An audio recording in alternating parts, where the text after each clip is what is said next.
Are you rolling? Bebop. Yeah. Mic's on, camera's on. Cool. So, you want to BS for a minute, or you want to just tell me about American Cosmic? I guess let's just jump into it. Today, we're going to talk about American Cosmic by Night school. Night School. Night. Today, we're going to talk about American Cosmic. I'm not talking about a book if our brand isn't involved. Well, we got to brand it. You got to put your stamp on it. Right. Merchant bio. Merch. There's no merch. So we're going to talk about American Cosmic by Diana Pasulka. I'm so excited. This is a book that we've both read before. You read it first. How did you come across this book? I don't know, dude. Some Google tangent. Yeah. I don't even remember. Well, you read the book, and then I remember, like, it was a long time after you read the book. You said something to me like, if there was one book I could get you to read, it would be this one. And so I did read it right after that, and it's very good. And it was also the book that kind of like, I would say it kind of opened me up to the paranormal because of the way it's written in a way that like doesn't try to prove the paranormal, but comes so close that it doesn't, like, it basically does. Yeah. The way it was written worked really well for me, and it made me consider other things and set me on to reading other books that are referenced in this book. Yeah. So I wanted to read it for the podcast's sake, so it'd be kind of something that people listening are aware of, so we can reference back to it. Yeah. Because it was like when we started becoming open to spiritual, metaphysical, weird stuff, like a little over a year ago, or a year and a half, whatever it was, this was one of the foundational books that, like, when I read this, it was the first book that I had read that I felt like was really, really sound journalism, talking about really, really strange subjects like psychic and religion and alien and all this weird stuff. And it somehow had so many bizarre subjects in one book. Yeah. And as I was reading it, it sounded like, what's her name? Who wrote it? Diana Pasulka. Diana Pasulka was trying to be as objective as she possibly could. Yeah. And so after we read this book, since it talks about aliens and it talks about psychic stuff too, right? Yeah. I remember.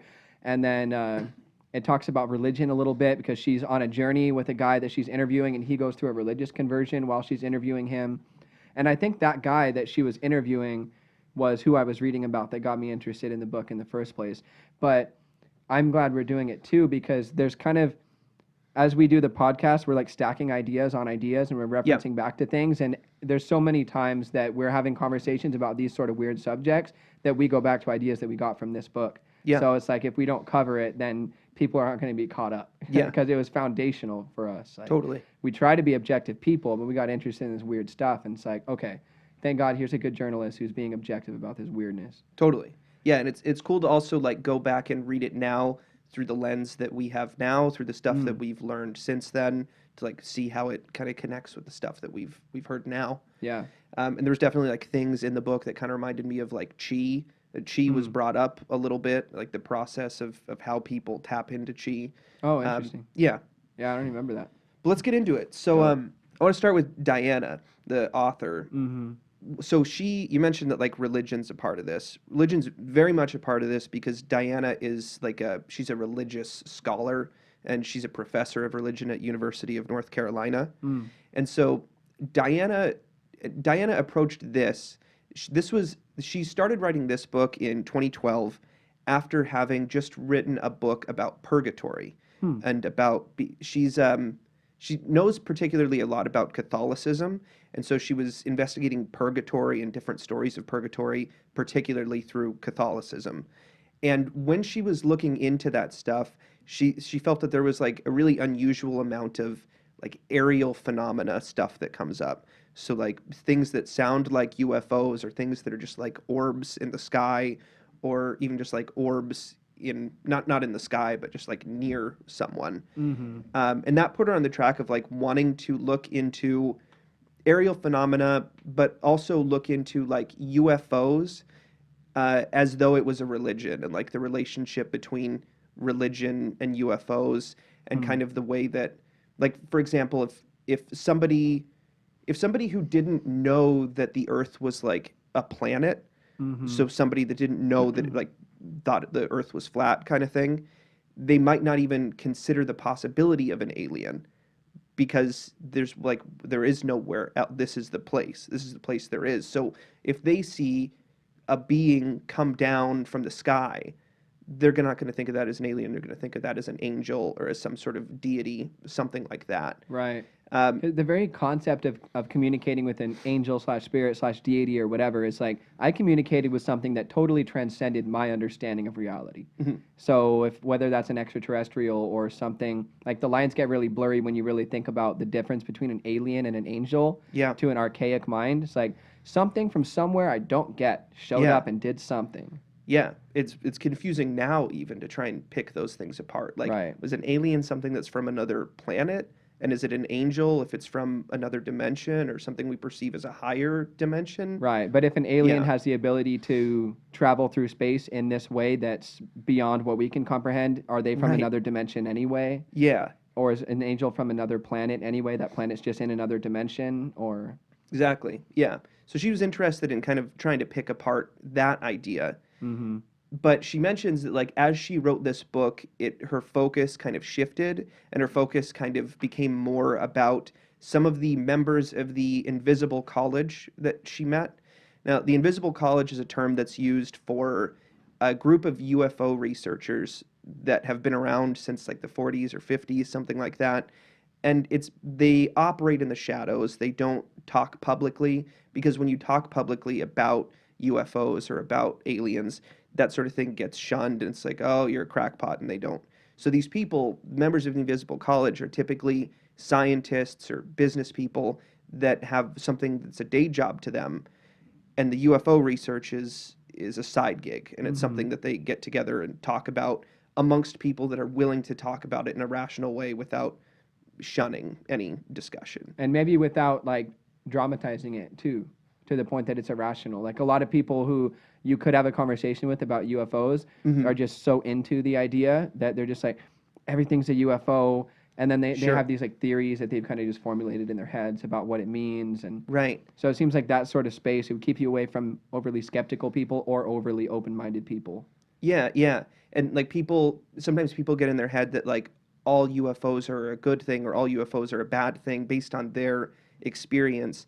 And it's funny when you hear like these types of people talk about it, they kind of shy away from making any sort of conclusion. Like they're like, there was a light, someone observed a light, and like that's kind of what they leave it at. But they try and compare to different things, but they're not interested in saying finally what they think the phenomena is.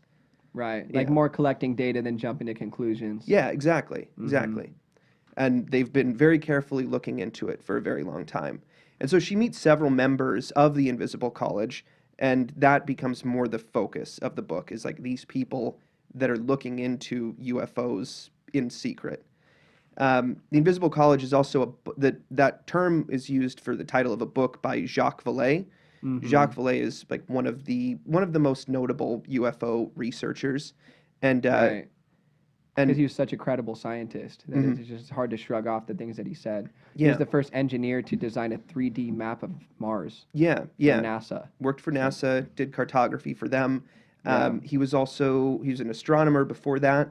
He worked on a program called ARPANET, which was like a precursor to the internet.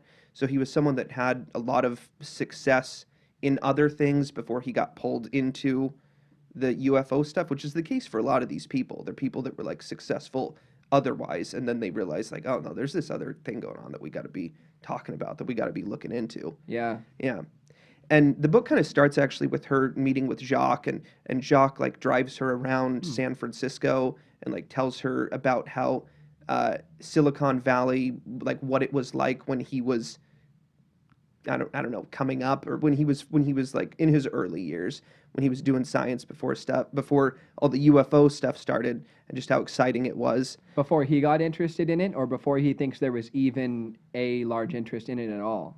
Well, he's just talking about like his experience in Silicon Valley as an inventor and as a scientist working on things before he got into the UFO stuff. Yeah. But I mean, he spent a lot of time after as well. but he's like Jacques is someone that she becomes very close with through the book, and she views him as like a Gotcha. mentor, and he helps And her that's a lot. where we got Invisible College from, was from American Cosmic. Yeah. And I just remembered how I came into American Cosmic. It wasn't an internet tangent. I was just, it was in my time where I was, I think I was crashing with Stephanie, and it was like my full-time job to just be a crazy person and read books. And I went to the library, and I was just browsing, and I just bumped into it. And I remember the subtitle, it was American Cosmic, UFOs, Religion, and Technology. And I was like, what? Yeah. And I read it, and then that brought us on to Jacques Vallée, too. Yeah. Or Valet, or...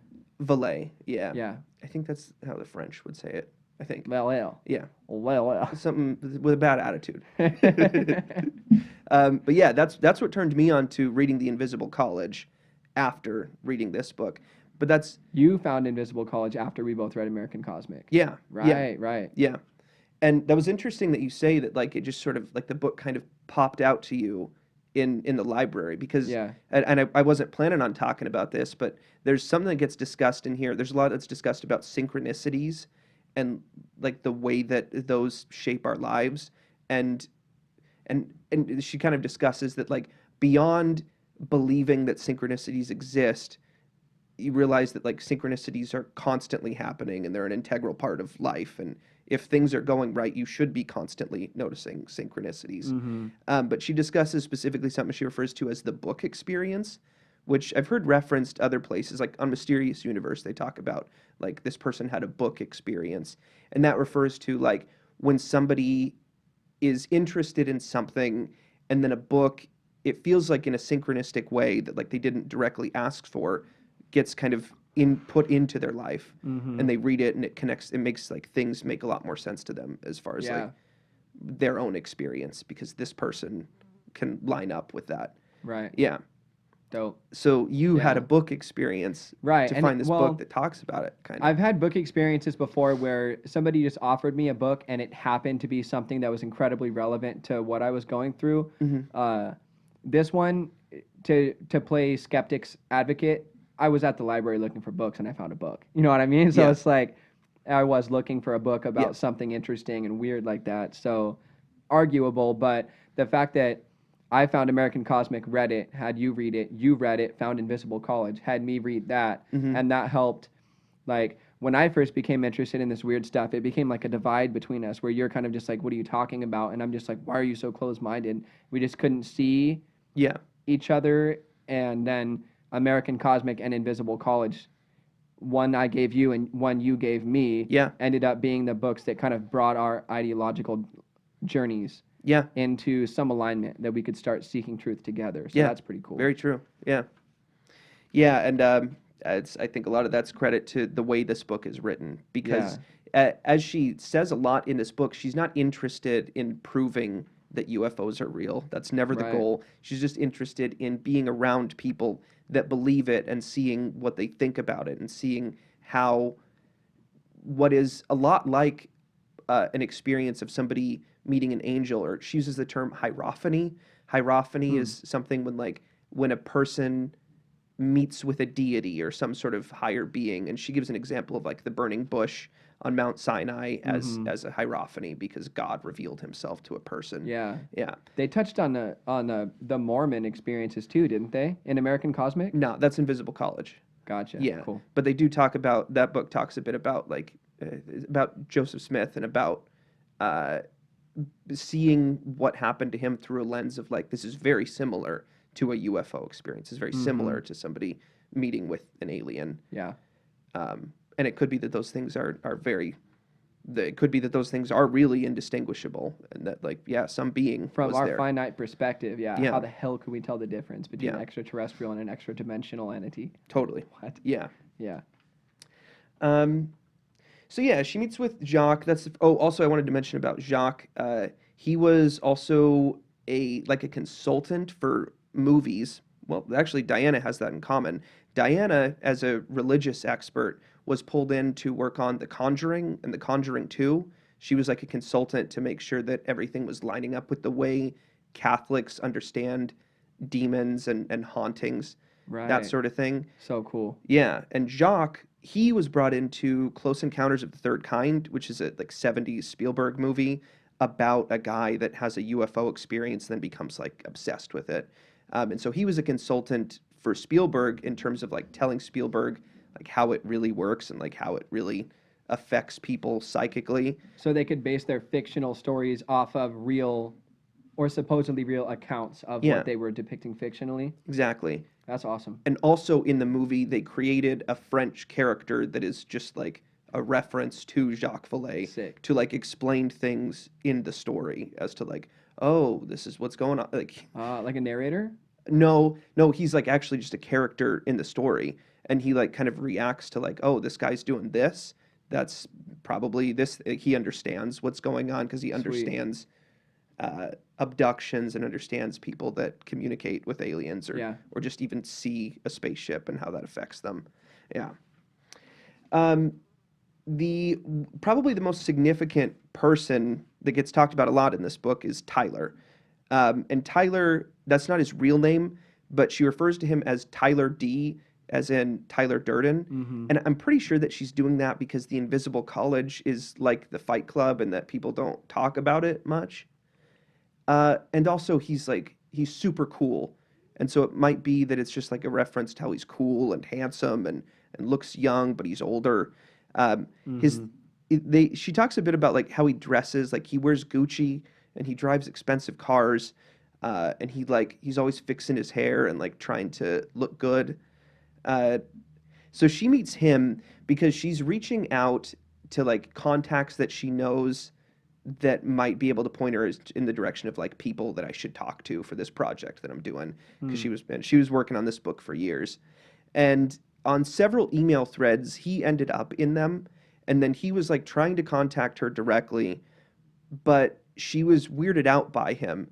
And it is like, he is weird. Like the way that he talks, like people describe him as not seeming human. One person that knows Tyler, when Diana is asking him about Tyler, he says that like this person is someone who's like not human completely. Like I think he's maybe part angel or part alien or something like that, which that's probably not exactly true, but that's the kind of vibe that the guy has. Yeah. And he keeps like telling people that he knows know Diana, to say like, hey, this guy Tyler really wants to meet you. He really wants to talk to you about this. She eventually does end up having like a text conversation, and he basically breaks down his whole life for her and like why it is that he wants to communicate with her. So Tyler, when he was 18, got involved in NASA as an intern. And then he ended up being an engineer a couple years into that, and he's spent most of his life working for NASA since then. So he worked for NASA for years, but wasn't a believer in any sort of paranormal stuff. In 1986, there's a famous shuttle crash. It was the Challenger explosion. Ship goes up in the air and it blows up like as it's leaving atmosphere, something like that. And a really close friend of his was on that. His friend Judy was on that flight. And it was like just the most horrible day of his life, because like he was there at the launch, like watched the ship go up with his friend in it, and then watched it explode in the sky and like know that she died. Yeah. That was really hard on him. And then Did he contribute to the Challenger in any way as an engineer? yeah, and he doesn't seem to mention at all that it was his fault, but right. But just it would hurt even more if your heart was in the project too, right. and your friend died in the project's failure. Terrible. Yeah, and on so many levels. It sounds like he was involved in like pretty much every ship that they launched. She mentions that like he could tell you all about every ship that they've ever had since he's been involved in the program. And it came out, his real identity ends up being obvious, right? When you look into all the things that he says, like what was his real name? His real name's Tim Taylor. Not that it matters much for the story's sake. Well, I feel like if I'm listening to us talk about it with a skeptic's ear, I'm like, oh, a made-up guy who supposedly exists, you know, but it's not that. It's a pseudonym was used in the book. Yeah. But he really is a real guy named, what's his name? Tim Taylor. Yeah. Like the Tool Man. Same first and last name as the Tool Man? Yeah. Tim the Tool Man Taylor. Home Improvement. Wow. Yeah. But everything about Tim Taylor like completely lines up. And what really like nails that is who it is that later he and Diana go to the Vatican, and like if you look at the day in the Vatican records, you can see who came in with Diana. Right. So it's just kind of out there. Right. And Diana, I don't feel bad like acknowledging his name because Diana did say basically that like there's a couple people that have pseudonyms. The other guy's James. She knows like they knew going into this that probably this was going to result in it because there's tons of clues about their life. There's tons of clues about what kind of stuff they've been up to. Mm-hmm. So yeah. So crash happens. He gets depressed. It sounds like he's like big. They put him on some kind of medication for months because he's in a really bad place mentally. His wife ends up asking for a divorce, and that puts him in a darker place. And when he's considering like leaving NASA because he's not happy, and a general pulls him into a meeting. And while he's talking to the general's saying something about a launch that they're going to do soon. And he says that then, like, while they're having the conversation, he remembers something. Like, he remembers a memory that isn't real, that's not a real memory. He knows it didn't actually happen, but he suddenly, like, remembers something. And he remembers an experiment that has something to do with, like, he says a charged, like the fact that a charged particle and an uncharged particle in space can be attracted to each other. I don't know what that means exactly, but he brings this up to the general, and the general says that he's like looking for experiments to do if there's anyone, because apparently that's something they do. Like if they're going to have a launch and there's like some experiment that needs to be done in space that they have time for, they're like, hey, we can take on a few Right, tasks while we're up there, let's see what happens if we do this or that. Yeah. Yeah. And he tries to get several people to do this experiment. He gets a lot of pushback on it, but eventually he gets one scientist that like has the cred to get it to actually happen. And the scientist doesn't believe it's going to happen, but he's like, but then I have an experiment that I'm a part of on the space shuttle, and I can publish it, and that'd be good to have like a published paper about something that happened on the space shuttle. So he gets sign off on it. They do the experiment, and it works inexplicably, the way Tyler said it was, or the way Tim said it was going to work. Later, he says a 2-star general comes to him, so some higher ranking person comes to him or comes to their team, and he asks, whose idea was this? He like demands to know whose idea this was. Tim explains that it was his idea, and the guy like grills him on how he did this, and he says like, I remembered it. I know that doesn't make sense, but I remembered it. And the general seems to accept that. He gets some money. He gets a patent for the idea that he had, and that's sort of it for the time being. Not long after he gets the money and he gets the patent, he decides that he does actually want to leave the program because he's getting more of these memories, and he goes into business with a friend who runs like a biomedical company, and he starts having ideas of inventions, of technologies that didn't exist before spontaneously.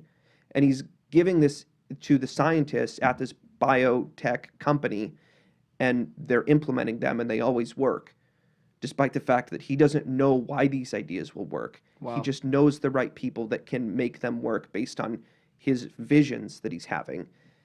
He says after doing that for a while, he's starting to get bored. He considers going back to NASA, and then someone actually contacts him from NASA and asks him to come back to work in a special program.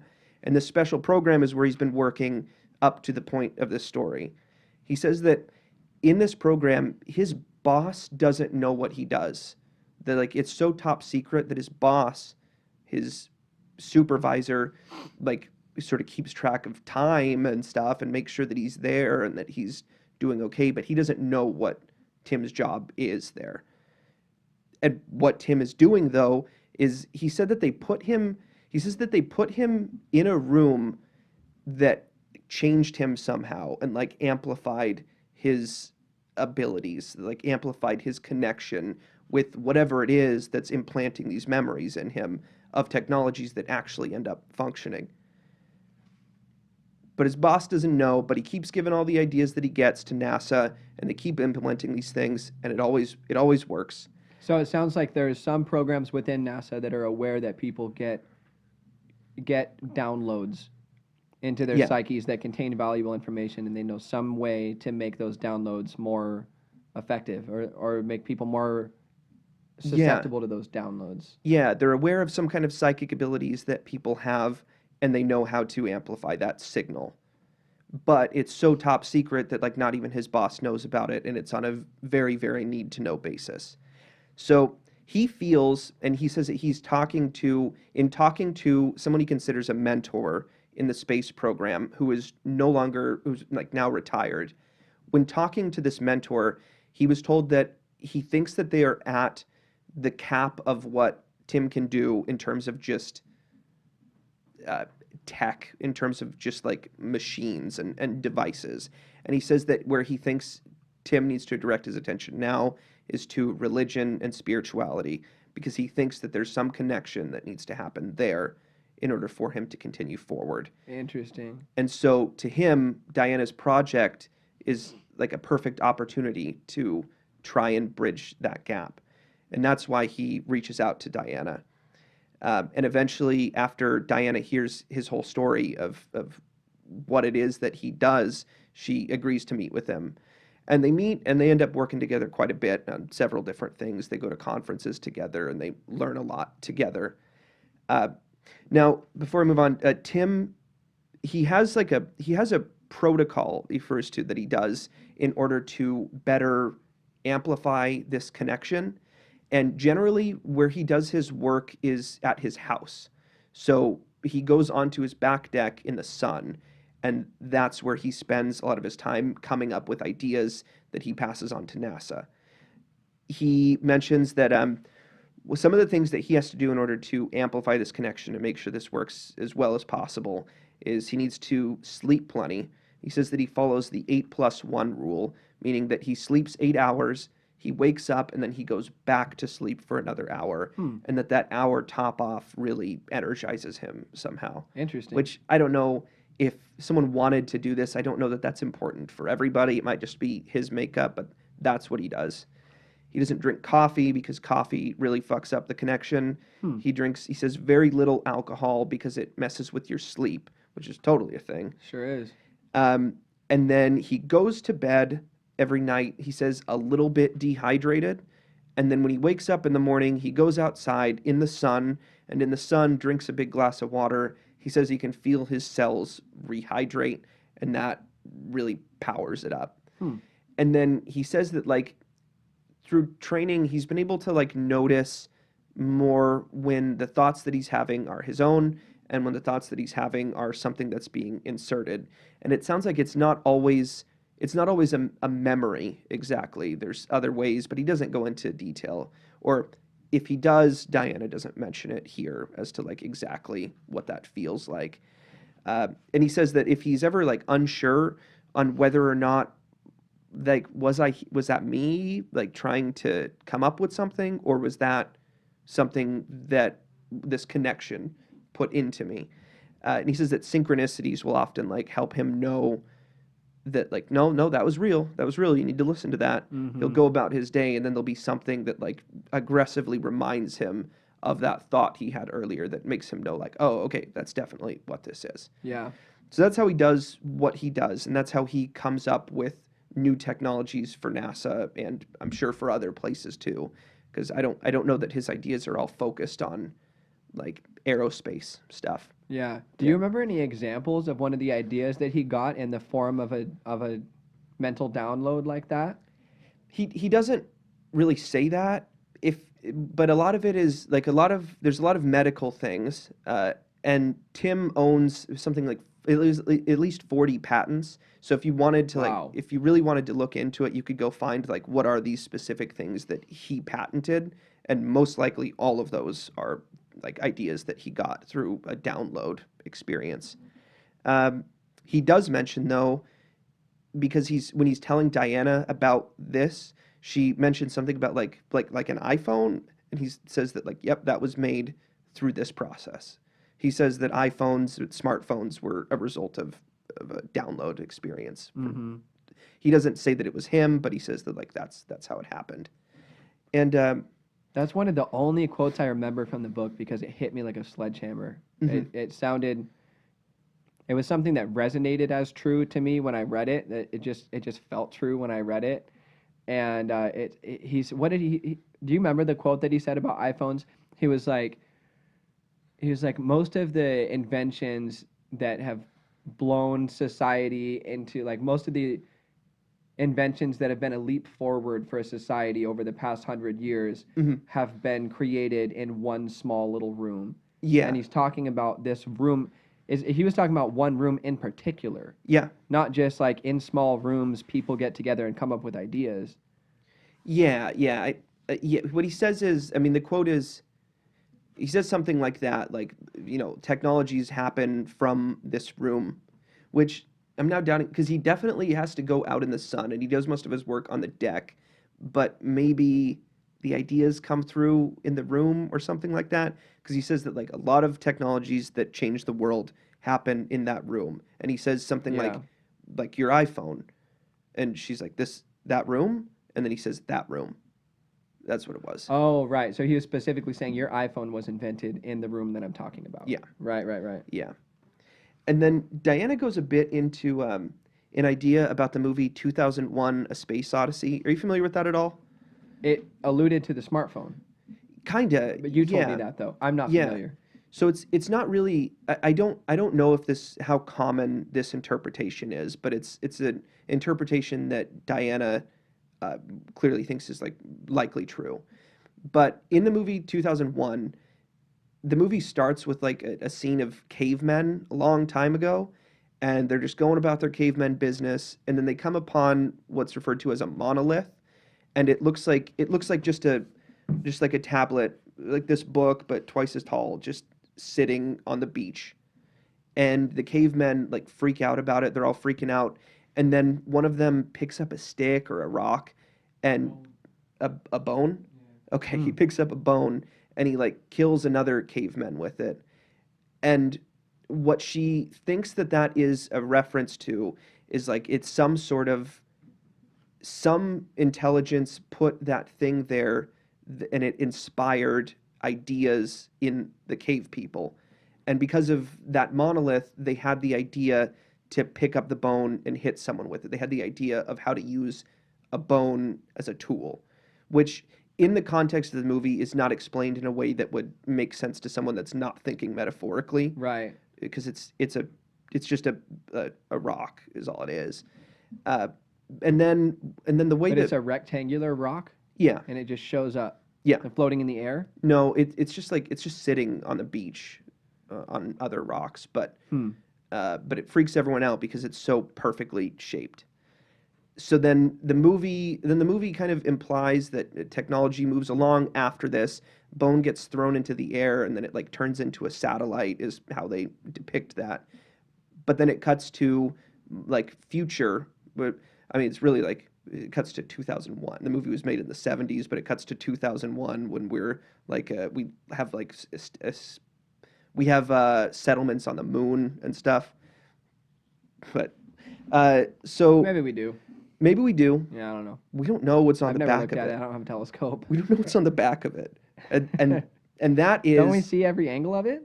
No, because the way the moon rotates, it like matches us, so it's always turning its back to us as it spins. It has something to do with the way spin works. I don't know, but we don't see the dark side from here. And in the movie, there is a monolith on the dark side of the moon. And there seems to be like a temple or some kind of other structure there. And the implication is that monolith now like helps give us the idea to go, I think to Mars. There's another monolith on Mars? Am I remembering right? I don't remember that. I think there's another monolith on Mars. And then when they get to the third monolith, they get some sort of signal deep out in space at a different planet. They decide to go follow that signal. They don't know what it is, but something is like calling them out to that signal. And eventually like an astronaut does get to that. But then when he gets to it, when he gets to the next monolith, he gets like sucked into another dimension, and he is in like a fancy bedroom where he lives out the rest of his life. but where the TV is, there a monolith appears, and the fourth monolith, or I guess a fifth monolith at this point, appears, and he like looks at it, and then there's a shot of like the camera, there's a shot of his face with like the space, the glass over his face, and you can see the camera crew in the reflection of the glass. And then after he looks at that, he arrives back just outside of Earth in a bubble as a baby, like he's some sort of star baby thing after that.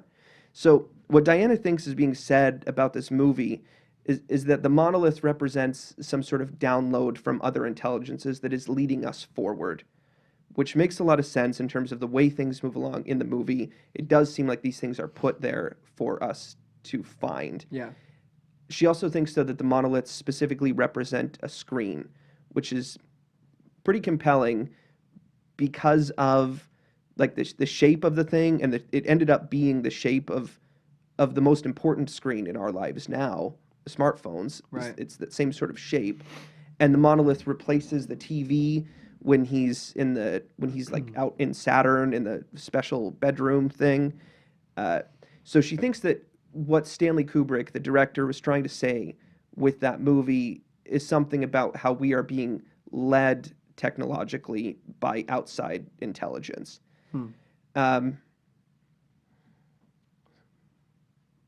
Yeah, that's what she. And also I was gonna say that the movie was made at the same time that a book was being made. Like it was a weird thing where Kubrick and the author Arthur Clarke were like working together, like they're writing a book, but we're also making a movie simultaneously.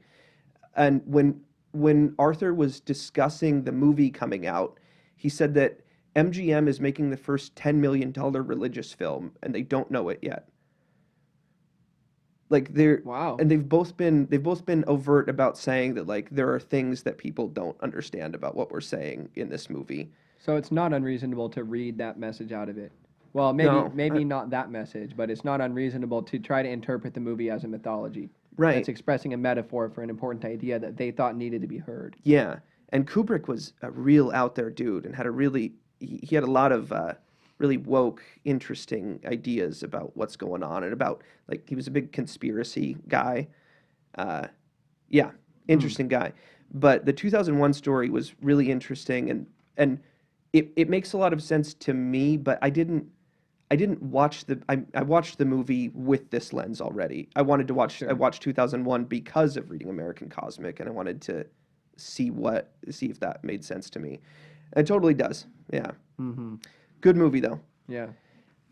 The other the next most important person that Diana consults with a lot, and she considers him her research partner through most of her research that she does, is a guy that she refers to as James. Now, James is a guy who she says that he's one of the few people that she met who's like a researcher, but also out as an experiencer, as someone who's like had a lot of experiences with extraterrestrials. When he was, Does he consider them religious, or does he think more in the extraterrestrial, they're a being from the physical world type of vein? he does not consider it religious, and he considers them mostly bad. And that's a big thing that drives him, is that he is someone that feels that, particularly with abduction events, which is like the type of stuff you hear a lot of stories about people that wake up and they see beings around them and they have sleep paralysis, and like they're seeing something but they have sleep paralysis, and that's a really common trope that people talk about in regards to like alien encounters. Yeah. And what he wants to do is he wants to understand how it happens, and he wants to take control away from them, because it seems like they can just do this to whoever they want whenever they want. And he's angry at them. He's angry at aliens that sort of aggressively enter people's lives when they don't want them, and it's very scary for people that have these encounters. Well, I think about if I was an indigenous person living in the United States and there were these European settlers coming in with weapons that I couldn't comprehend, and they could just come in and bully me, right? If I was one of those people if I was one of those indigenous people who was a little more understanding about the situation than my friends, I'd be looking at that and being like, these people are coming in here with weapons that transcend us and just doing whatever they want. Like, if they come in with this like type of trap, right, that me and my tribe have never heard of, and they can just trap us, they can just come in and get us. It's like, it just doesn't feel crazy for me to think that an extraterrestrial being could have a grasp on psychic reality in such a way that they could walk into the physical space that you're in and psychologically trap you. You know? Like, just like if you trapped a dog with a net, you know? Yeah. And that dog, they understand that they're trapped. They don't understand what the hell a net is exactly and why they're stuck in it. We go through sleep paralysis and we try to explain it away in terms that we can understand so that we feel like we understand it or use medication or whatever. But we might just be having an interaction with a life form that's so much more advanced than us. They can just go, "Bop, now you're frozen." Right. And so, what does he do to help people defend themselves against sleep paralysis? Well, he doesn't offer any like concrete advice as to what to do about it if it does happen. And if he does, and he probably does have some advice as to like things you can do to avoid it, but it at least isn't gone over here. But that's what drives him. He wants to stop them from being able to do whatever they want to us, and that's what drives him to look into it. And he's so interested in that because as a kid, and he mentions that like this seems to be a family thing. It's like several family members that have had similar experiences to what he has, which is something I've heard before, like that it tends to like pass on to people, this sort of propensity to have that. But as a kid, he said that like he would often wake up in the middle of the night, have sleep paralysis, and he would refer to them as the little people. They would be like either around his bed or they would be outside his window looking in at him. I got like goosebumps just even talking about it. It's so creepy. Yeah. But they'd be staring at him, and he doesn't recall being abducted ever exactly, but they would just frequently harass him, and they would just be staring at him, to the point where like even now the window has to be closed and the drapes have to be closed because like he can't think about the potential that someone is going to go into the window or even like keep looking over at the window to like see if like is there something there now. So it sounds like the wrong reaction to me. I haven't been through something like that, so who knows how I would react if I was in that situation. But it seems like the wrong reaction to set up. I mean, if these beings are interacting with us and they are advanced enough to give us sleep paralysis, I don't think the blinds are going to stop them. You know, so it's like to engage with that sort of thing, and it's such a superstitious, irrational way that gives fear. It's just like, if they do have bad intentions, they're probably cool with the fact that you're afraid and you're doing weird, superstitious things to make yourself feel safer, when really you're making yourself feel more afraid because you know the blinds aren't protecting you. Like, sounds like... I think it's like, it's more of a practical thing where like, if I can't see out the window, then I'm not going to be constantly looking over at the window to see if there's something looking in at me. Yeah, fair enough. Because I know I'm not going to be able to see anything. So if there is, it's out of sight, at least. Yikes. You can't see the face. That sounds like feeding fear a little bit, right? Yeah. I mean, I agree that it's definitely not like the right reaction. Right. Because maybe the way I would react. Who knows? It sounds extremely scary. Yeah. So I understand him getting scared. Right. He mentions that like one time when he was a little older, like a teenager or something, to mess with his cousin, he drew a scary face on a piece of paper and like put it outside the window, and he was just doing it to fuck with her. And I imagine that at that point he hadn't really found a way to like, where do you put that experience? Where do you put like that sort of thing happening to you? Like, you probably put it in, oh, I'm crazy, or I was dreaming, or whatever. It's nothing. And so he's just having fun with it. But when he did that to his cousin, she looked horrified, and she looked at him and said, "How did you know?" Because she had seen them too. That's like a campfire story. Yeah. That is insane. How did you know? That's a true story. Yeah. So he drew a picture of the beings that he was seeing? He didn't say that. He said he just drew a scary face. Right. and he just put it outside to But freak her out.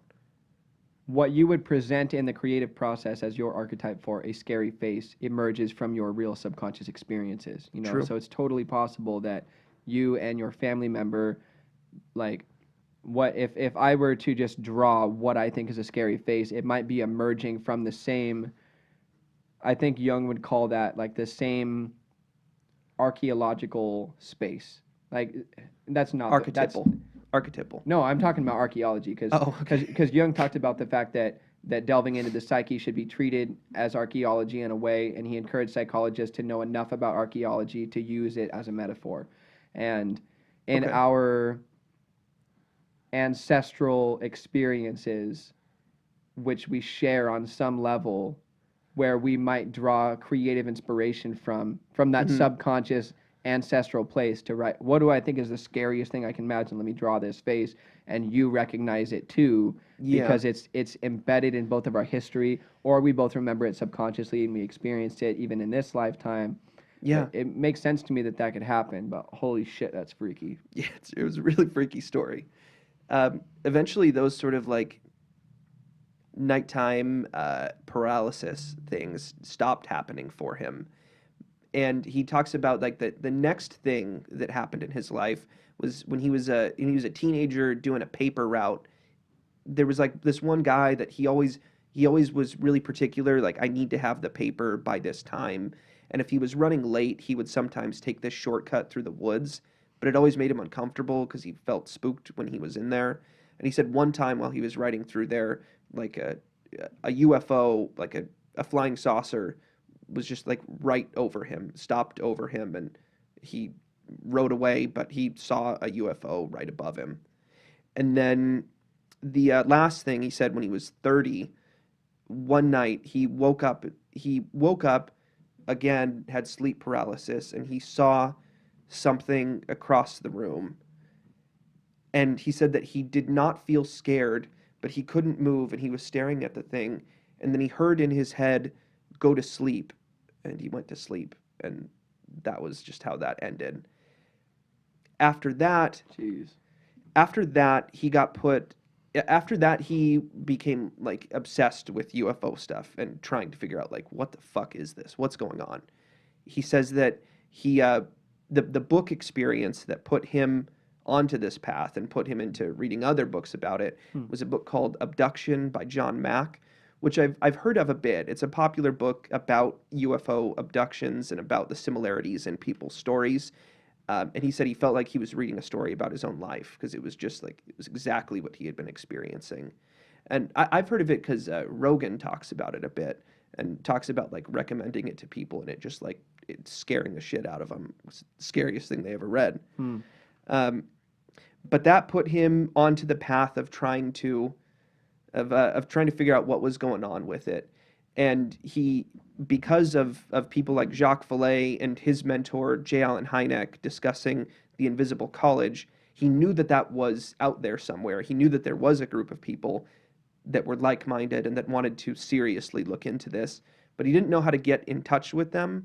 So he said what he decided to do was he decided to out himself as interested in the topic in hopes that would make someone reach out to him about the topic.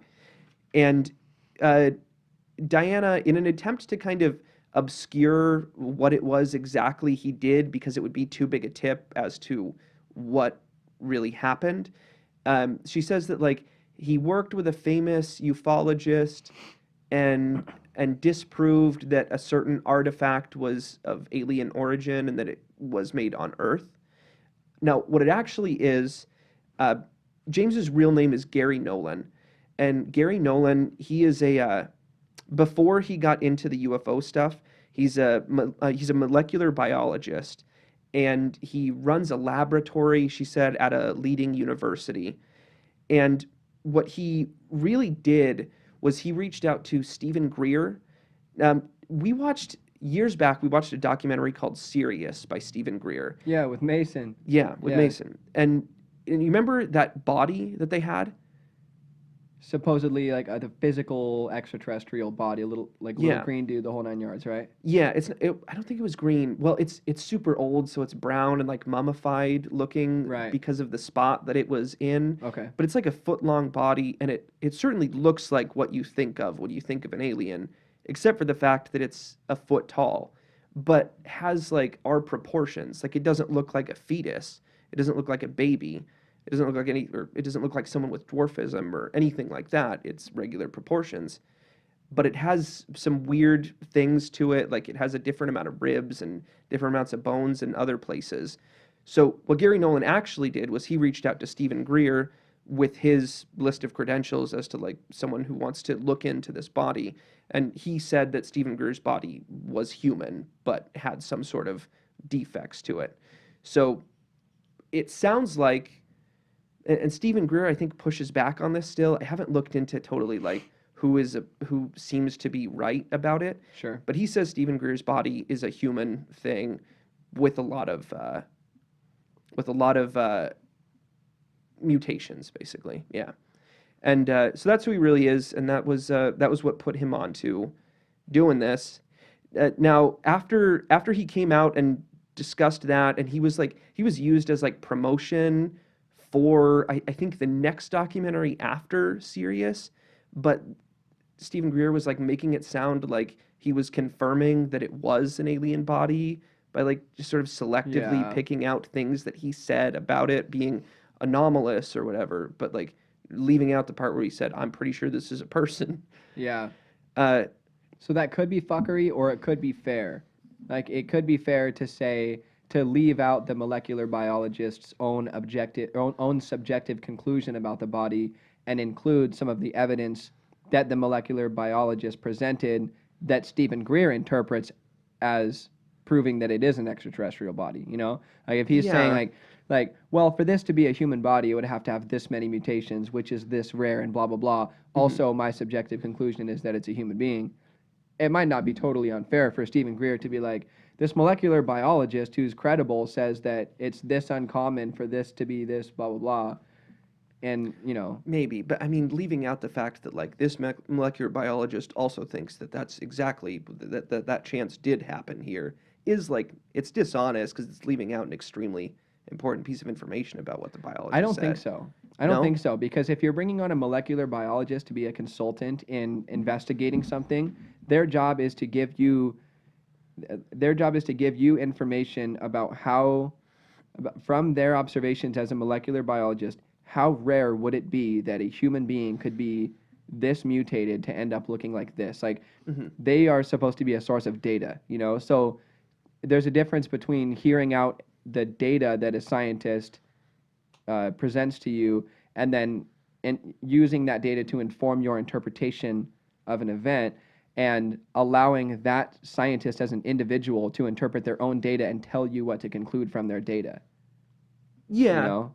Yeah. I mean, it's. I guess it makes sense to like use part of the study if it's the part that's relevant to what you're trying to say. I think it's fair because Yeah. I'll hear like I try to talk to friends who are not religious about a topic like evolution, you know, and they're Yep. just like, I know more about it and I think it's this. I'm like, I'm asking you for information. Like, I'm trying to learn information about the subject of evolution. I'm not trying to hear your subjective conclusion about evolution. I'm trying to learn more data and information that I can use to inform my own interpretation. Your own subjective conclusion. Yeah, about it. I'm trying to make a subjective conclusion. I'm not asking you for your subjective conclusion. Yeah. You know that what I makes sense. mean? Yeah. So, but I get you. anyway. Yeah.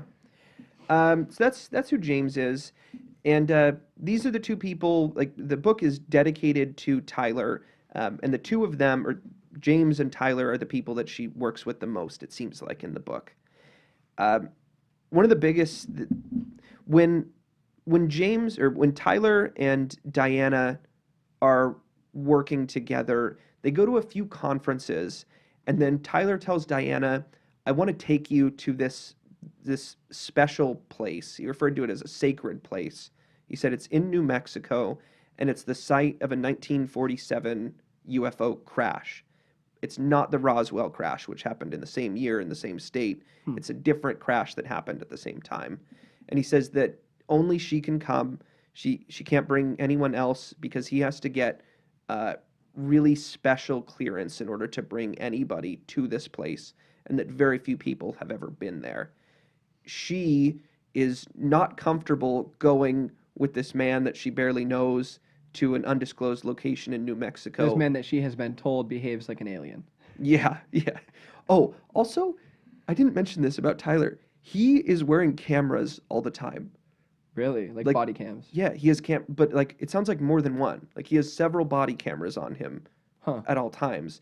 And when he was like introducing himself to Diana and telling her about like what it is that he does and who it is that he knows, he would send her like video clips of conversations that he had with friends of his to like show that like these are people that I know and this is what they have to say. Wow. But like they would never seem aware of the fact that this was being filmed, and Yeah. she pieced together like, oh, he's got body cams on all the time. Wow. Oh, that dude's living in the future, bro. He's Because if I tell you right now, like, yeah, my buddy Evan, I'll pull up his Facebook. You know, it's creepy. yeah, Like, he's just doing that, but like way more efficiently. Like, oh, I'll show you a video from an interaction I had with him last week. man, that could really That dude is living in the future. We Like could the Black really- Mirror episode where you just replay your eyeball. yeah. It's gonna happen. I don't know if there's a course. Black Mirror episode of this yet, but like we could get to a point where like influencers are just always live. There's like you can Right. oh my god. So there's people- 100 people living in a matrix of another person's reality. yeah. That's where you were going, right? Yeah, well, I was going to like this will be like there's this website that's really it's like Patreon, but it's OnlyFans. OnlyFans is blowing up right Right. now, where people basically like you pay a monthly subscription and you get access to this girl's nudes or Yeah. whatever they're selling. But it's usually Whatever what it is. exclusive content, but it sounds like it's 99% nude Yeah, exclusive content. it's mostly a porn thing. Yeah. But like we could get to the point the where internet was too. like, true. Yeah. Yeah. Porn drives a lot of technological advancement Yeah. is what I hear. Crazy.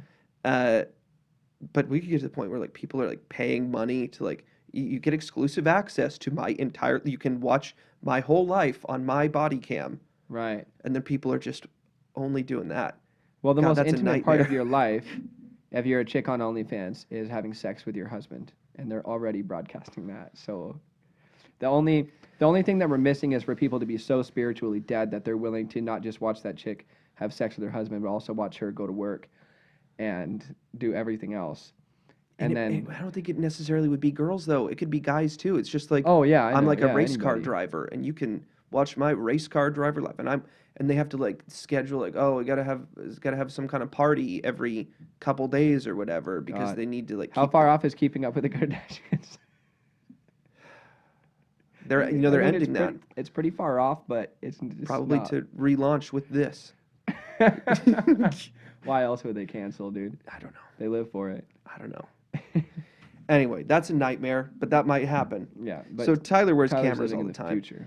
So she's creeped out, and she's like not sure if she wants to go out into the desert. Where he also says that she'll have to blindfold her for a lot of the trip good. out there. Yeah. Oh, cool. She's not stoked on that, and she tells Tyler like, "No, I'm not gonna Right. do that.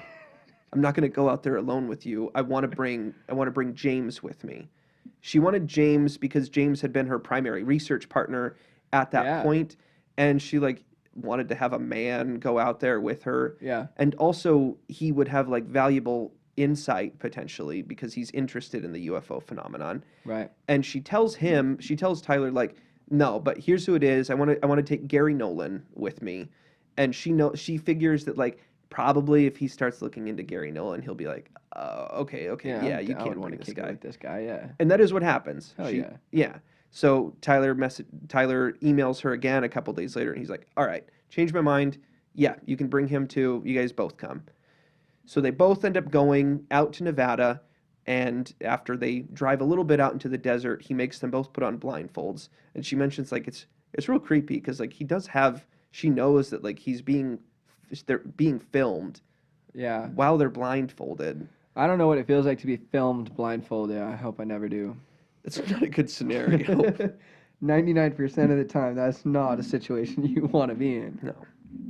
But they go out deep into the New Mexico desert, and they take the blindfolds off, and he's brought special metal detectors that have been programmed in some way to pick up types of metal that don't originate on Earth, like artifacts that shouldn't exist on Earth.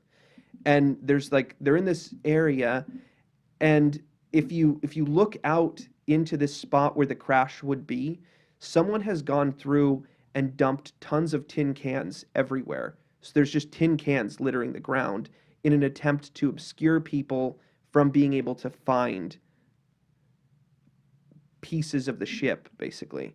But Tyler has this special thing that makes it so that he can. I guess it's probably just for the people that like stumble into this place.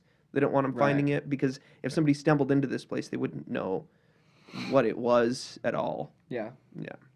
But they go out there, they spend all day, and they end up finding, she says, several artifacts. She doesn't specify, but Tyler says that he's pretty sure that they're part of the hull of the ship, and there's something weird about the way that they look. But they find several pieces, and James is super stoked about it too, because he believes that like this seems to be legitimate stuff. It looks very strange. When they're trying to get it out, they have to they're gonna have James take the pieces, because he has like scientists that he's gonna bring it back to help him look into it. His bag goes through the scanner, it breaks the scanner. The scanner goes down. Scanner at the airport? At the airport. That's what I mean to say. He put it in his bag, and at the airport, the scanner shuts down.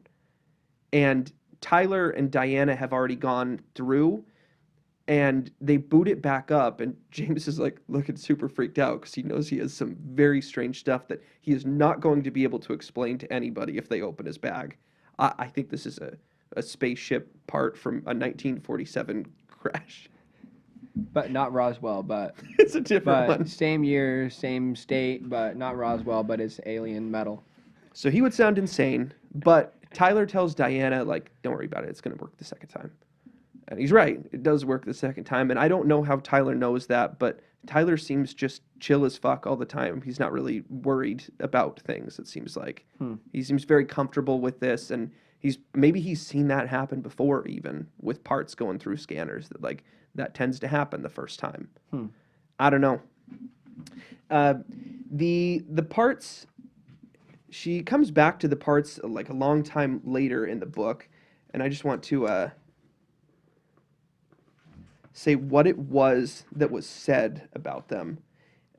Tyler at some point had one of the parts in his bag later on when it's being transported somewhere else. And he stops by a friend's place with it in his backpack, and he leaves it on the couch for a minute.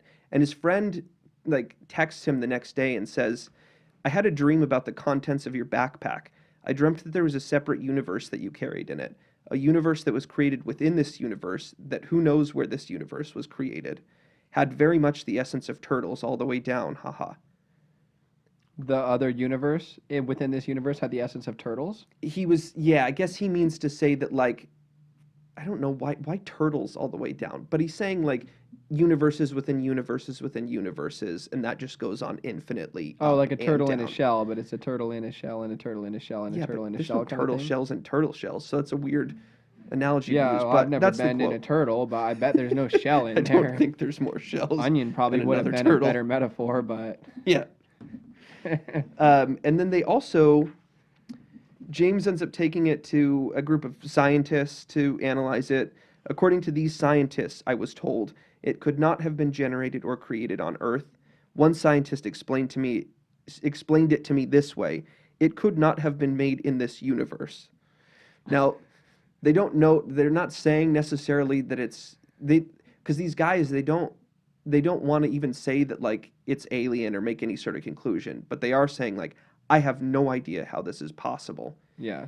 And something I've heard about alien artifacts, and it sounds like this is the same type of thing, is that oftentimes what's so strange about them and what makes it so compelling that it is from somewhere else is that it's as though it's atomically 3D printed. If you look at the structure of the atoms are not in this sort of more random way that they might appear if it developed naturally. It's as though somebody deliberately put each atom in each place. So there can be like a one atom layer of one type of metal and then a one atom thick layer of another type of metal layered like that, which doesn't happen naturally, and we have no idea how to do. Yeah. Sweet. So the artifacts seem to be something, according to scientists that she trusts, at least. Yeah. I wanted to bring up one woman that she met that sees UFOs a lot at her place. Her name is Allison Cruz. She lives in Pennsylvania, and she and her daughter started seeing UFOs, like just lights appearing over their house, and like other lights would split off of that light. And it started becoming like a really consistent thing. So they bought nice camera equipment and they started like filming these, and a lot of them they are able to film.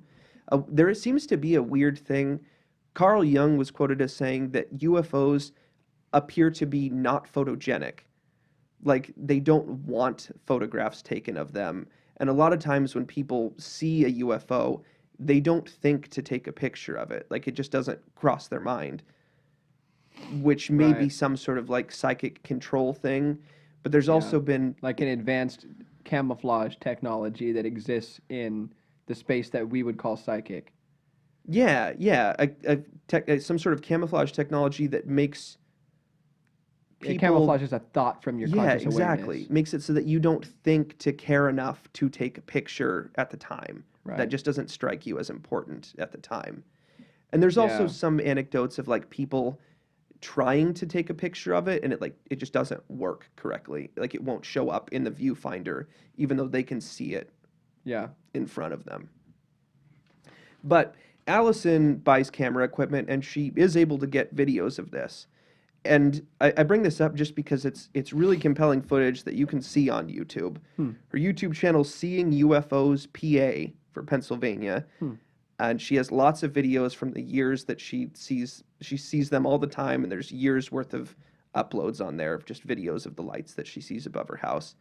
And Diana talks to several people that know Allison that vouch for like, yeah, I've been out there. Like she invites people to her house. You can go to her house and go see them if you want to.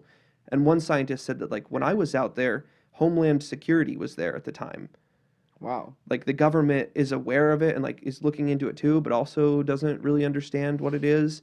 Because I'm sure that like I'm not sure, but I imagine there are some agencies that know more about it than others, and it's just like it's not there. More countries that know more about it than others too, probably. Totally, yeah. Like I mean, if you called the cops because like, oh, there's something over my house, the cops might show up and they might see it, but like they don't know what to do with that because there's some other. Yeah, I can't. You want me to shoot it? Yeah. I can do. But yeah, Homeland Security is out there. Seems to be legit. If you want to check that out. Seeing UFOs PA. Seeing UFOs PA. Dope. The last chapter of the book is about Diana and Tyler going to the Vatican. They're going to the Vatican. She's going there to help research whether or not some person should be made a saint.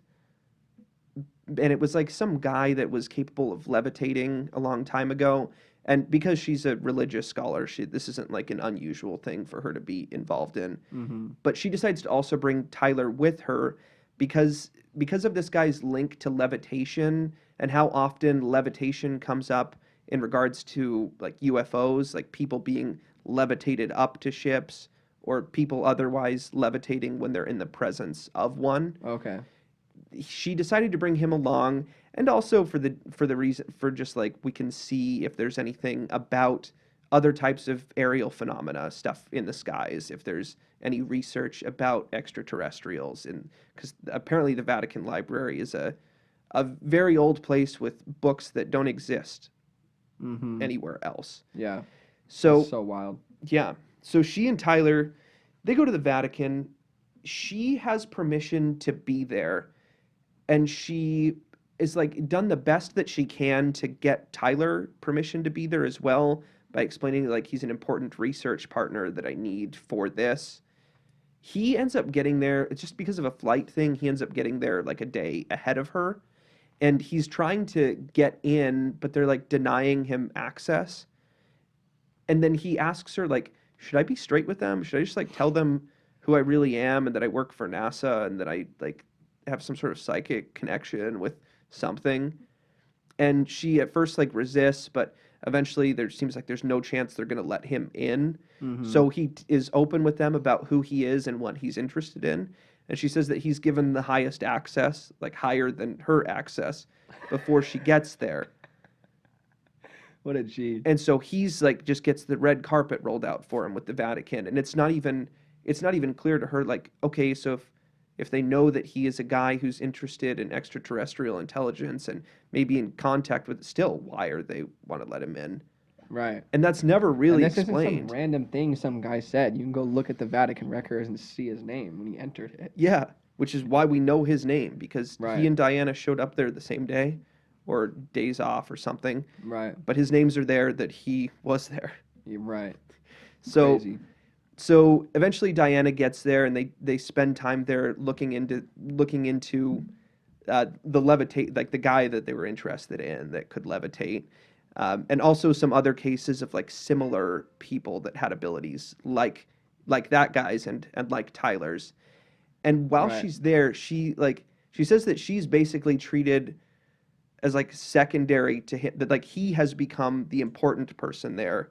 They're more interested in him. They're way more interested in him than They this being like these librarian priests. yeah, yeah, I can't remember their names. Their brother or something. They're brothers. I don't know what that. Yeah. I don't know what their rank is within the church, but they're like The rank is just brother, hopefully.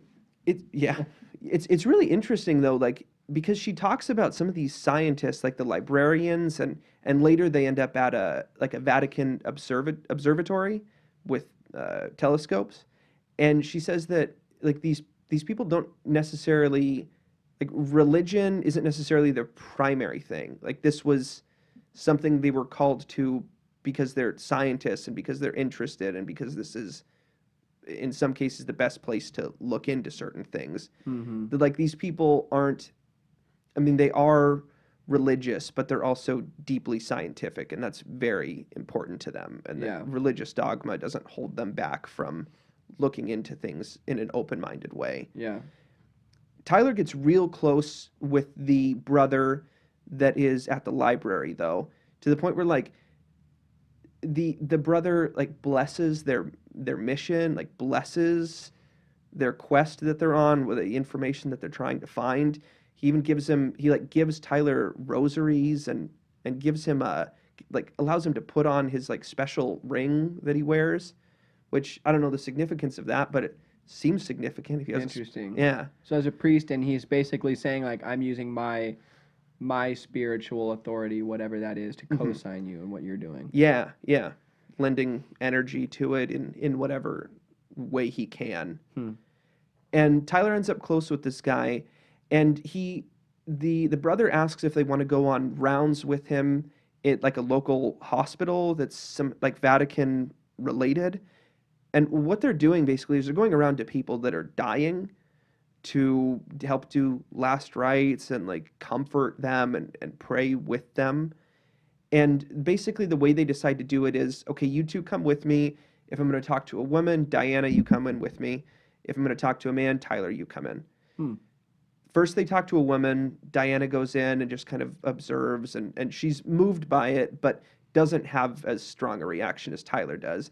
She's extremely familiar with religion and with last rites and that sort of thing. But Tyler goes in with him to talk to a man that's dying. And she says that when Tyler comes out, he's like, he like won't speak. He's crying and he's just looking down and he won't speak. And she later tries to talk to him, and he felt like he was on the wrong path. He felt like he was not doing what he's supposed to be doing, and that what he spends his life on, this pursuit of like technology, is the wrong direction, and that he hasn't been considering people enough. And she says that she has seen a lot of, as someone in her position, she's seen a lot of people go through religious conversions, and that's very much what this looks like, is that his world is just shaken by the meeting that he had with that dying man.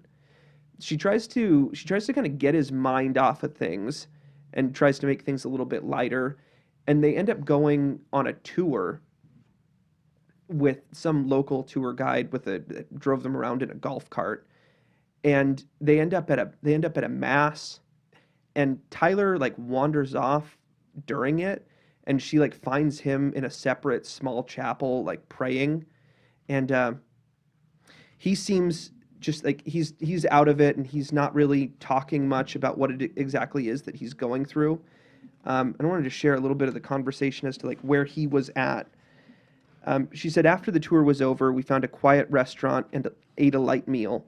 Tyler was quiet. Is everything okay? I asked. No, nothing's okay. What's wrong? I asked, but I think I knew already. Diana, I have to go back and help people directly. I feel like I'm a complete failure. I was surprised because Tyler is far from a failure, but now he felt like one. Will you help me? He asked. Will you introduce me to priests or nuns who can help me serve like this? I want to help anyone who is hungry or in need of help. I don't care if I ever work at my day job again. I will, I said. I knew that Tyler was having a spiritual conversion and that its effects in his life would be completely different from what he expected.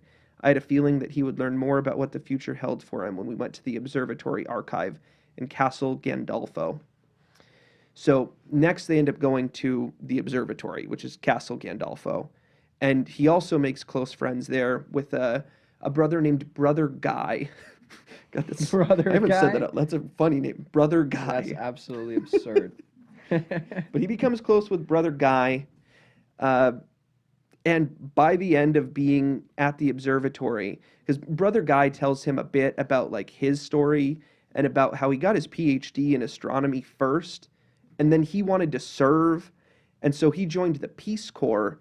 And while he was in the Peace Corps, he like brought his telescope with, and like the people that he was helping in this village would like ask him to take the telescope out at night because they wanted to see the stars, and they wanted him to explain what it meant to him. And he said at that point he realized that he had a vocation.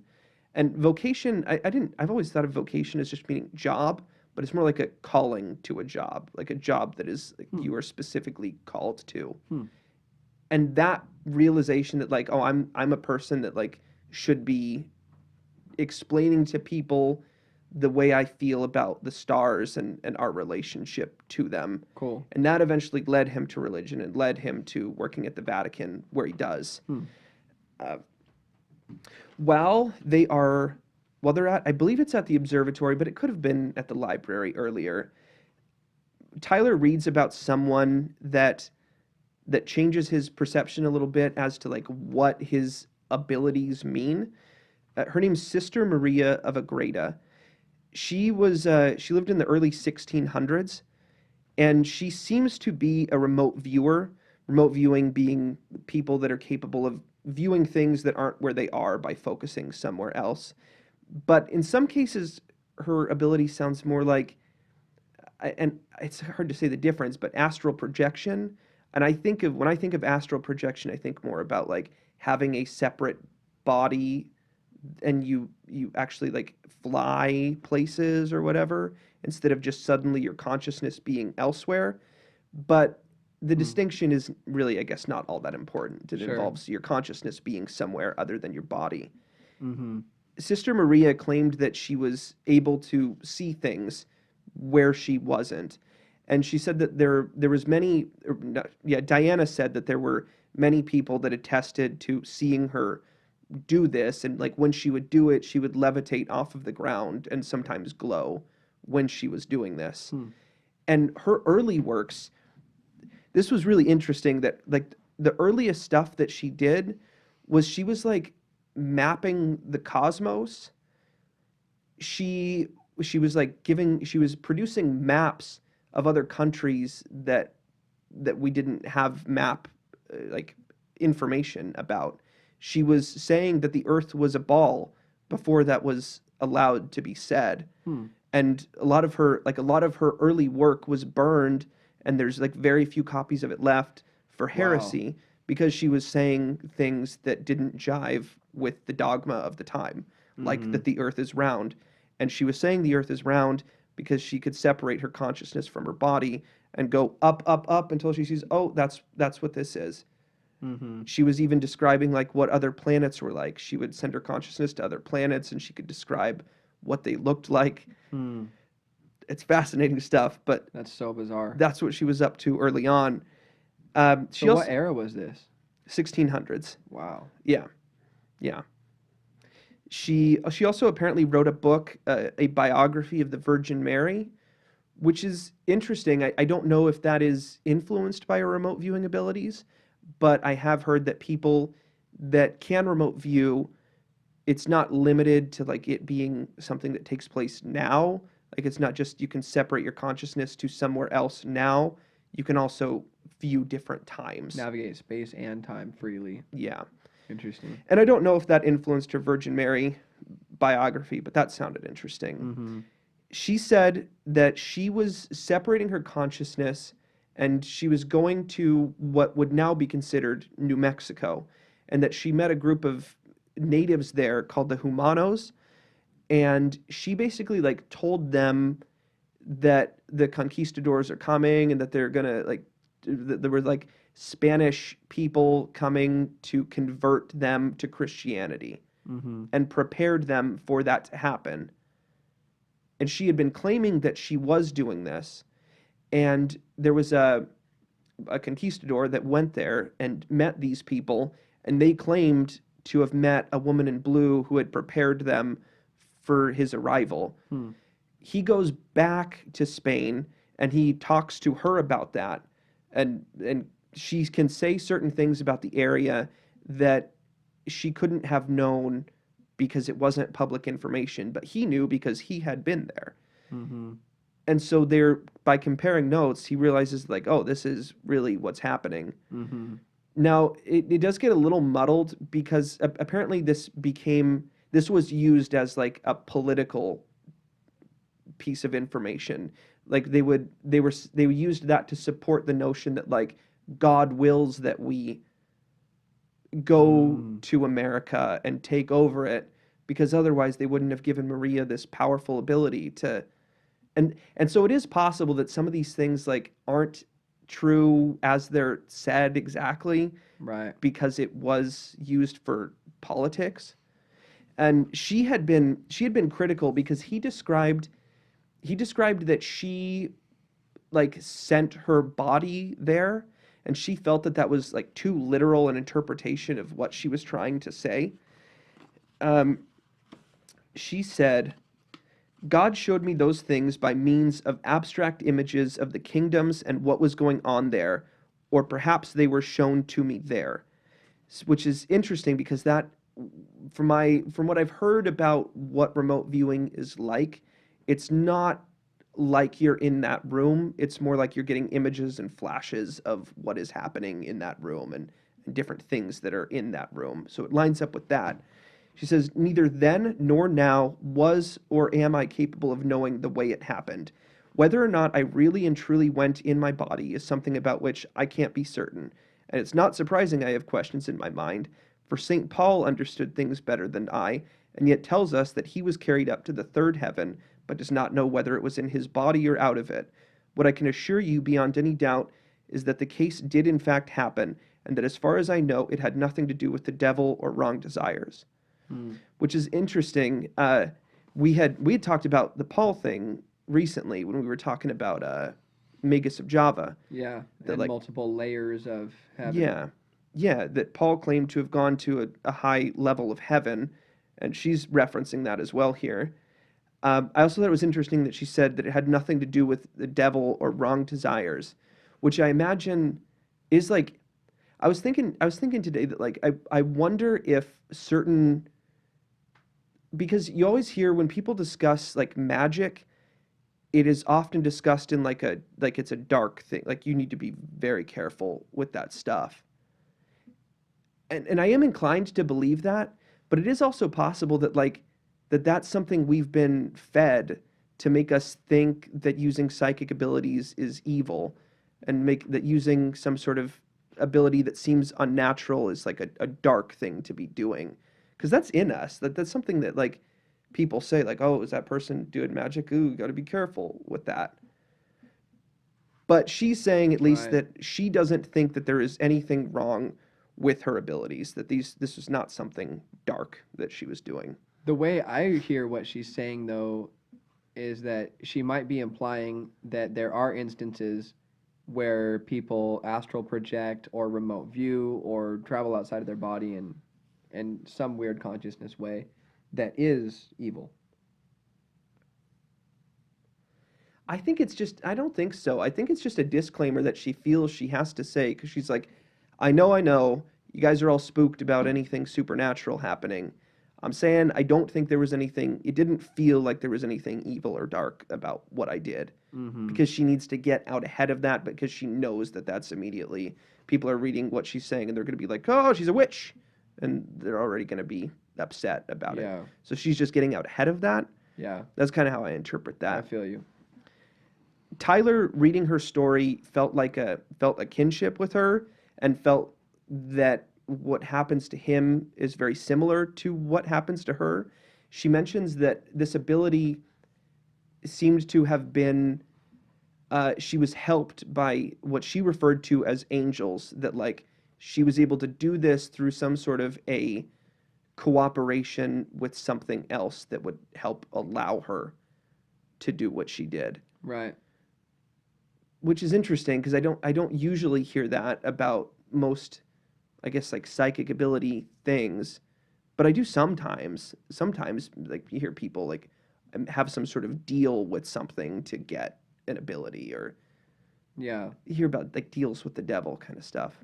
Well, by my understanding, you could make a deal with a demon or you could make a deal with an angel. And maybe those deals could include the activity of your consciousness leaving your body. But if you're going to make a deal with an evil entity, it'd be like, what are you going to do for them? And they're not even giving you what they're giving you with the right intention. Just like a child could ask a good parent for candy, and the good parent could say, no candy tonight, because they want to teach their child self-control and raise them to be disciplined and healthy. Yeah. And then another day maybe see their child do something really good and just choose to reward them and give them candy. Versus a good parent, it's like, well, maybe I'll give you candy. Did you do this for me? Do this for me. Or bribe them with candy. I'll give you candy, but tomorrow you have to be good when we go to so-and-so's house. Or not even care about the fact that the candy might have a negative impact on the kid. Right. I feel like our transcendent neighbors can have, whether that be demons or angels or aliens or whatever, that we're communicating with in a psychic way. They could have negative intentions, and they could allow us to do magical things for the wrong reasons that are bad for us, and they don't care and they want something out of it. Yeah. And then there could be good neighbors that are angels that are like, no, you're not ready for that. Like, you not this or that. And then in another situation, they're like, okay, this person needs prayer intercession. I'm going to go to this person who's open to it, and I'm going to say, hey, would you like to come over here and pray for these people? And now all of a sudden you're experiencing astral projection. You find yourself in another family's home and you're praying for them. You don't know how the hell it happened. Yeah. Whereas like the evil way is like, okay, well, if you go sacrifice a baby, then I'll let you astral project for 10 minutes and you go wherever you want and just do something stupid. Yeah. I feel like there's deals that you can make on both sides and they work differently. Just like things do in life. Like, Yeah. somebody give you a job because they think you're the right guy for the job and they want to invest in you, or someone just give you a job because they need someone for 2 weeks and then they're going to fire you. Yeah. That's like the angel and demon equivalent of an employer. Like, I feel like that pattern, you see it with parenting, Yeah. all sorts of ways. Yeah, that makes sense. The notion that, like, if you were to make a deal with something good, it would have your best intentions in mind as well with the deal. And it wouldn't do what you asked it to do because you don't understand reality compared to it. Right. You couldn't just call an angel and be like, hey, I want to astral project to Africa and see a lion. Like maybe an angel feels like doing that. Maybe an angel's like, no, you're being an idiot. That's not what you use that sort of thing for. Right. And then maybe a demon's like, yeah, steal from your mom and you got a deal, Yeah. or whatever. I don't know why the hell a demon would benefit from you stealing from your mom. I don't know how any of that works. But I do feel like there's good and bad deals that involve those supernatural things. Yeah, totally could be. the reading her story, it seems like makes Tyler view his abilities through a different lens. And I'm not sure. We kind of talked about this the first time we read this book. It doesn't totally connect for me exactly what it was that made what exactly it was that made Tyler change in terms of like how he views his abilities. Because if he views them as like this is something that an angel gives him, then I would imagine that he would feel that like he was comfortable on the right track. So it may be that he ended up feeling that like maybe this was something that did not have good intentions. Mm-hmm. Or something with good intentions was giving him a gift and he was using it wrongfully and they were still believing in him and giving him chances. Maybe, yeah. Or he was listening to something evil and the technology is bad for us, Right. like Kaczynski says. Yeah, I mean it's because it's hard to say with some of the technologies that for the sake of this book, let's assume were given to us by aliens. If they're good for us or bad for us. Mm-hmm. Smartphones do a lot of good, Yeah. but they have also weakened us in certain ways. Is it a rifle or a polio blanket? Yeah, we don't know. Or a smallpox blanket? Is that what it was? Smallpox. Smallpox blanket. Yeah. Yeah. So I don't know how to interpret exactly how he views like whether he's been doing a bad thing by making these technologies. Mm-hmm. Because he might have been just sort of. I've thought about like this sort of idea also in terms of like a deal with the devil as far as like the technologies that we get. It's like I want to be able to. It reminds me of like a genie. Like I want to be able to talk to anybody all over the world. Okay, you will, but be careful what you wish for because also there's going to be these other effects that you don't really understand how it's going to work, but I do. But Right. sure, I'll give you what you want. Right. Yeah. And so the devil or the genie in that scenario could be a corporate executive who understands a lot of negative side effects of smartphone use that they don't release to the public, or a pharmaceutical rep, same thing, that understands a bunch of side effects to a drug that they don't release, or a tobacco executive, Yeah. fucking whatever it is. And people are like, well, I want a cigarette, I want a phone, I want to feel less anxious, da-da-da. And the devil is just like, okie doke, I've granted your wish. I gave you exactly what you asked for, Right. and I got your money. But you didn't say, oh, you didn't say this other thing about, you didn't say, but don't do this to me. So, but Tyler the trip to the Vatican ends up changing Tyler's life. And he ends up, it sounds like, converting to Catholicism, Mm-hmm. which is strange because he was a Baptist before that. But it seems like not a very devout one, just Like a sort of loosely nominally. affiliated Baptist, right? Like Yeah. by default. Yeah. Like I guess I grew up in a Baptist church, but That kind of thing. But not like a personal like. Yeah, his mom's a Baptist. His brothers and sisters are Baptists. Mm-hmm. While they're at the Vatican, and this is after the other stuff I've said about the Vatican, he gets a text when he's with Diana, and it's from his family, and he finds out that his mom is in hospice, that she's dying, back home, and they go to mass that night because they had already agreed to go to mass. And while they're at mass, Diana decides to go up to Brother Guy and ask him, would you dedicate mass tonight to Tyler's mother? Which was very moving to Tyler. And they did do it, and they did like sort of openly pray for Tyler's mother. And weirdly, at the time that was happening, his mother did get very lucid back home. That was the only period that Oh, holy shit. in the end game where she was like lucid and comfortable like talking to people, like everything was fine Wow. while the prayer was going on at the Vatican. I love a well-documented miracle. I hate to be negative, but how fucked up is it that he was on the other side of the country when his mom was lucid? What? You know, because he wasn't there for his mom, right? Right. Yeah, she wasn't. Yeah, He wasn't physically with her while she Right. was lucid. So it's like that's really cool. Like I love the fact that a miracle was documented. I believe in miracles, and that's a cool example. But like, isn't But that he didn't fucked get up to be too? there for it. Like he didn't get to talk to her. Yeah. That's rough. But she was. He ends up going home shortly afterwards to go be with her, and they at that mass he had someone bless the rosaries that he had gotten, And he ended up going home, and he was there in time to talk to his mom. But Oh, okay. so he did get to Oh, talk dope. to her before she went, but she just wasn't like she was lucid, like she was just totally clear headed, but she could still like she's on her deathbed, but she can speak kind of, but she's in pain. Yeah. And he tells her about what they did with the mass, and he gives her the rosaries, and she appreciates it a lot. And she dies a couple days after that, Hmm. and he talks his siblings into letting her be buried with the rosaries, Hmm. which they were okay with doing because they knew how happy it made her when she heard the story and when she got the rosaries. Mm-hmm. So he's like a devout Catholic now, Wow, that's and wild. I don't know where he's at because he's not. He is a much more secretive person than Gary Nolan is. Like, there's nothing much out there about Tim Taylor. There's a book that he wrote a long time ago about like space travel, just like about spaceships, the ships that he was working on. And but Gary is more out there, so Gary's kind of like coyly acknowledged that like, yeah, I am James. You got me. But Tim, nobody talks to Tim because Tim doesn't have socials or anything like that. Mm-hmm. But he's a Catholic now, and I don't know what he's up to now. But he views the world very differently, and he doesn't think that what he had been doing was correct. And I don't know exactly why. That's basically American Cosmic, though. That book is so badass, dude. It's really cool. Religion, technology, UFOs, psychic stuff, magic stuff, Yeah, and it all. it's all I very mean, connected. It's really. I really hope that somebody listening to this will end up reading it because it's almost like to talk for an hour and 34 minutes or whatever about the book. You go through so many different subjects.